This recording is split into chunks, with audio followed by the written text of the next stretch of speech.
Hello, this is future Jennifer here, and I am just coming in to say that I actually filmed this no disclaimers book tag a little while ago, and I hadn't gotten it edited and put up yet, and I'm doing that now. But I just wanted to say that some of this information might seem repetitive or not new, because I have since made videos after this and put that up. But if that's the case, sorry, it's just something that got filmed but didn't get edited in a timely manner. Stuff happened. So here, without any other excuses for my bad booktubing, here is the video.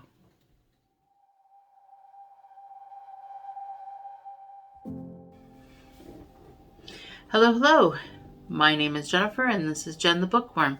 And if you are coming here for the very first time, thank you for coming and checking out what I'm doing. I appreciate that very much. If you would, consider giving me a like or subscribe. I'm making a push to try to get to that 100 subscriber mark. And if you could help me out with that, that would make me feel so good. I would appreciate that so much. And if you've been here before and you are one of my subscribers, then I appreciate you for coming back very much. So today I am going to bring you a book tag, the no disclaimer book tag. Taking responsibility for the things that I believe or I think. Let's go. The first one is, which trope in books annoy you the most? I don't think that my answer is new or whatever. It annoys me. Instant love. Instant love annoys me. I don't believe in that. And it's not just because I haven't experienced it, but I've been around people who feel like, oh, I just met this person and I think I'm in love with them already. That doesn't end well from my observations and in my experience. So in a book, it really just kind of throws me out of a story when one character instantly loves another. Maybe these two characters would be really sweet together, but I spend most of my time going, whoa, back it up a little bit. What's the rush? And it just doesn't make the story enjoyable for me. The second one is love triangles that are done not well. There are some love triangles that are done just fine, where you can legitimately see this character would be good with him, or would be good with him, or her and her, or whatever. You can legitimately see how both of these people fit the protagonist's life, and it just doesn't seem like that's the way it's done most often. Most often it seems like, here's who she's going to end up with, regardless of your feelings, and here's someone that she's going to make a big oops with, and there's no purpose to that relationship with this person except for to threaten and then strengthen the relationship with this person. And it's been done poorly a lot. And so usually when I see we're coming upon a love triangle, I'm just hoping against hope that it goes away really quickly, or that I'm wrong, that it's not coming up.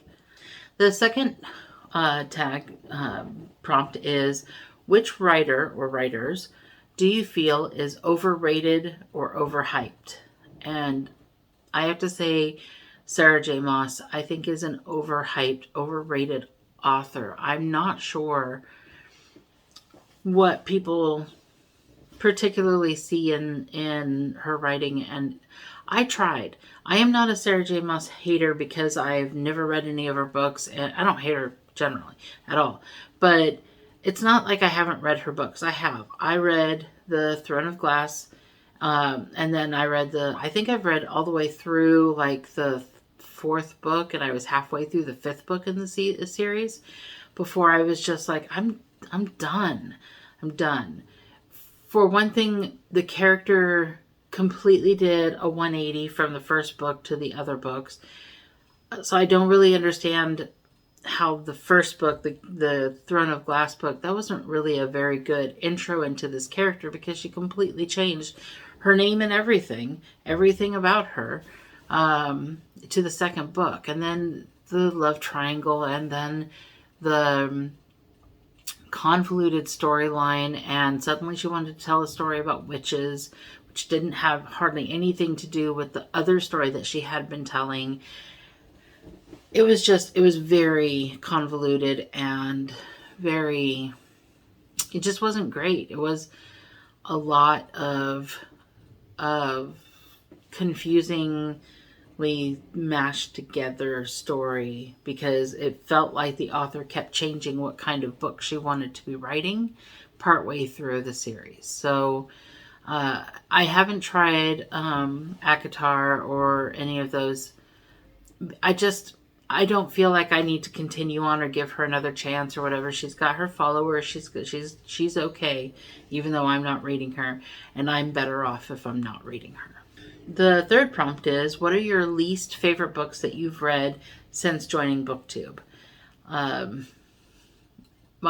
Unfortunately, one of my least favorite books that I've read since joining Booktube is from one of my favorite authors.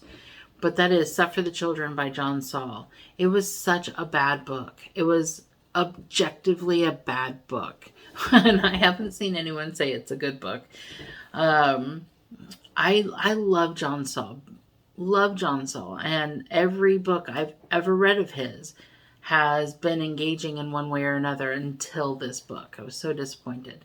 But this book didn't make any sense. And it had at some point in his life, the patriarch of the family is going to be cursed, magically compelled to sexually and physically abuse a ward or a child or a daughter or whatever, somebody who he's supposed to be taking care of, whether it's his child or a ward or whatnot. And the curse didn't make any sense. Like, there was no reason for the curse. It was just, we're cursing this family because we feel like it, and we're going to curse them with this thing because we feel like it. And it was horrible. And it was horrible. It was just horrible all the way through. I've never spent so much time with my WTF face on while listening to a book. The next one that has not been a good experience, and I ended up DNFing it partway through, was The City of Thorns by C.N. Crawford. It was just not a well done book at all. I don't know, it sort of read a little fan fiction-y. I mean, it was just a little too much innuendo and sex talk and whatnot going on before we've even established the characters. And I didn't understand why the main character needed to get a degree in order to be allowed admittance into the city of the demons, so that she could, she was going there so that she could avenge her mother, because one of the demons killed her mother. All the demons are absolutely drop dead gorgeous, and of course the first time she sees a demon, he's locked onto her. It didn't read very well. It just wasn't enjoyable, and I just couldn't anymore. It was too many eye-rolling moments before I even got through chapter 5, and I'm out. So the next prompt is, what was a terrible ending that ruined an otherwise quality book? I have a controversial answer for this. So my answer is Fairy Tale by Stephen King, but it didn't ruin the book. It wasn't a bad book. The ending was not quite what I was expecting. And because I had different expectations, it really kind of, it brought down the quality of the book. The first half of the book, I really loved it. It was so good. It was my reintroduction to Stephen King, and I didn't know that I would like Stephen King that well. And then it's a portal fantasy book, and the main character goes to the portal fantasy world, And I really kind of expected, it was fantasy, and I knew it was going to be fantasy when I picked it up. But I kind of expected, because it's Stephen King, for it to be a fantasy horror.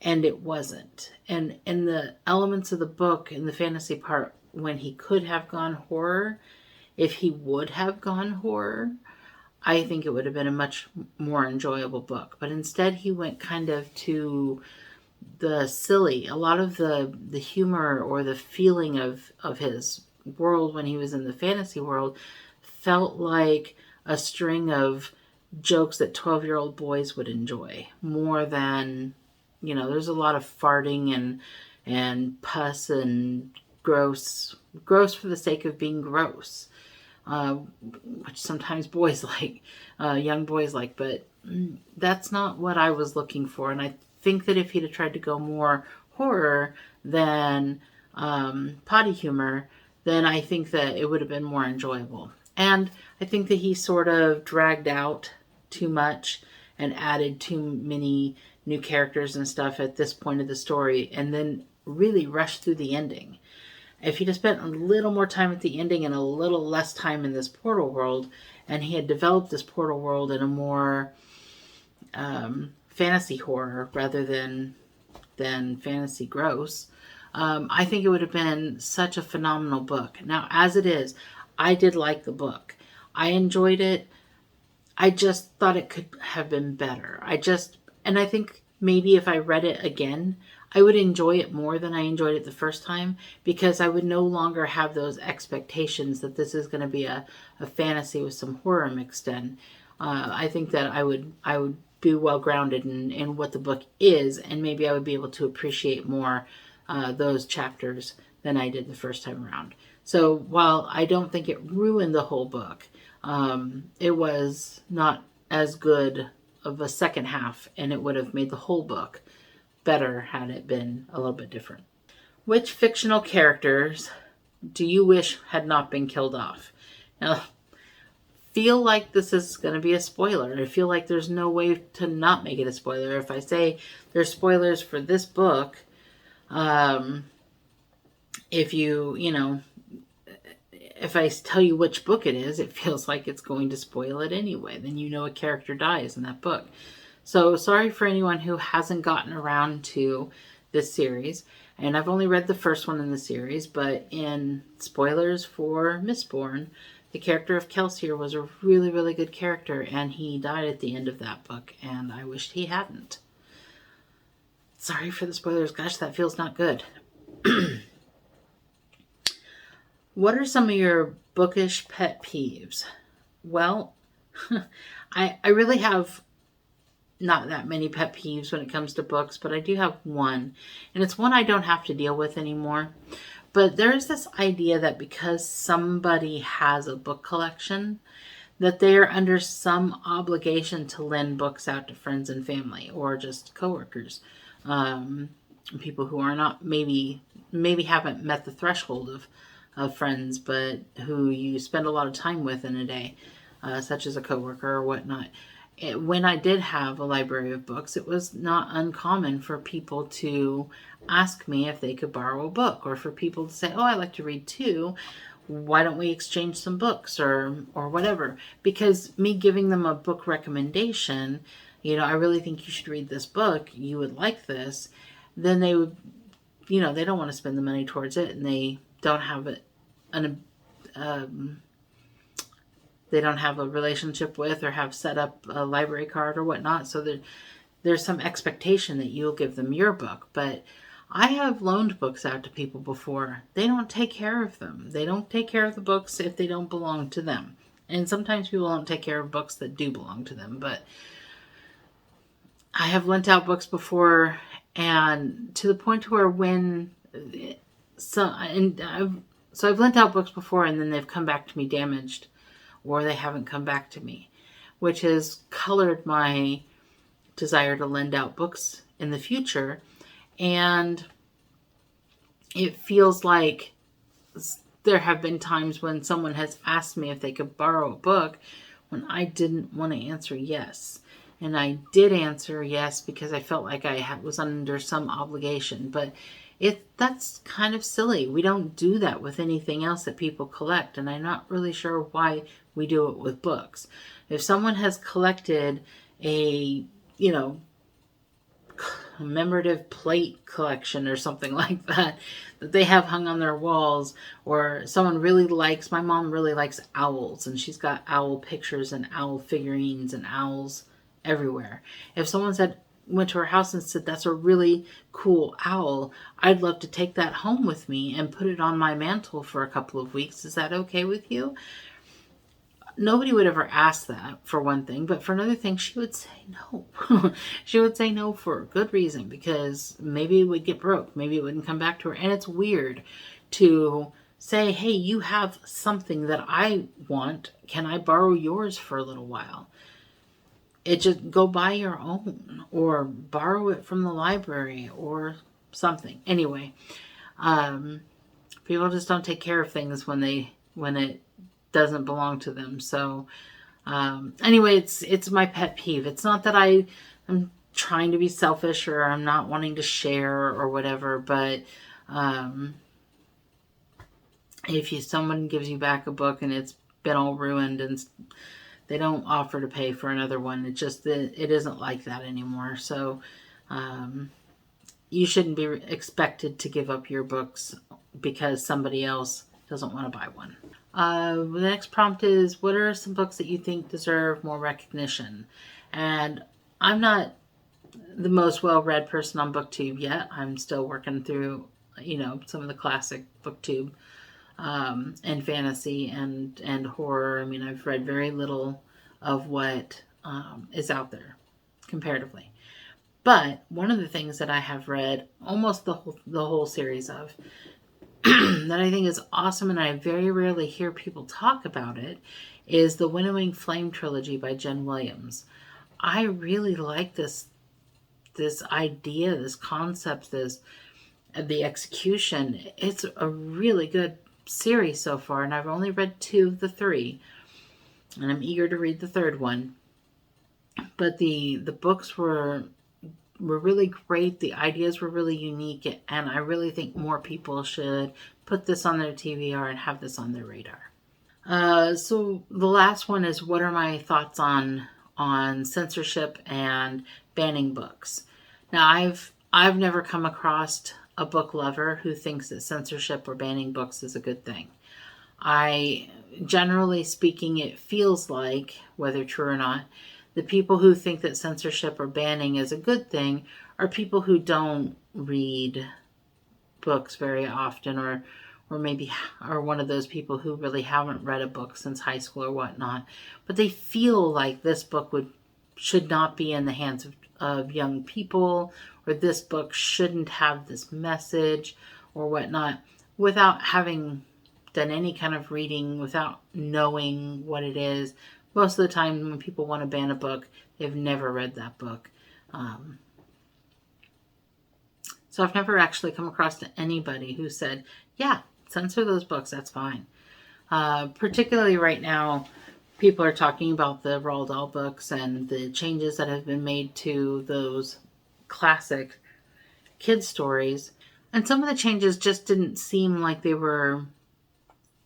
actually changed anything. Some of the changes didn't seem like they were warranted or necessary. I mean, like they wanted to take out every indication of the word white, the word black, and red for some reason. I'm not really sure what they have against red. I believe that removing black and white was somewhat about trying to erase racial stereotypes. And there was a lot of erasure of gender stereotypes and stuff like that, attempts at that. However, white and black are also colors. They're not just skin colors, they're colors. And these are kids' books. And I don't think that we need to remove every mention of them. I think, frankly, I think that's ridiculous. And I think that some of the changes that were made were just silly changes, and they replaced good writing with bad writing in some ways. Bookborn, who's a booktuber, she did a really good video on this, and I'll link it down below, so that I'm not repeating her video, parroting it back. But she did a really great video on this and some of the changes that were made, and she kind of went through it. But I don't think censorship is a good idea.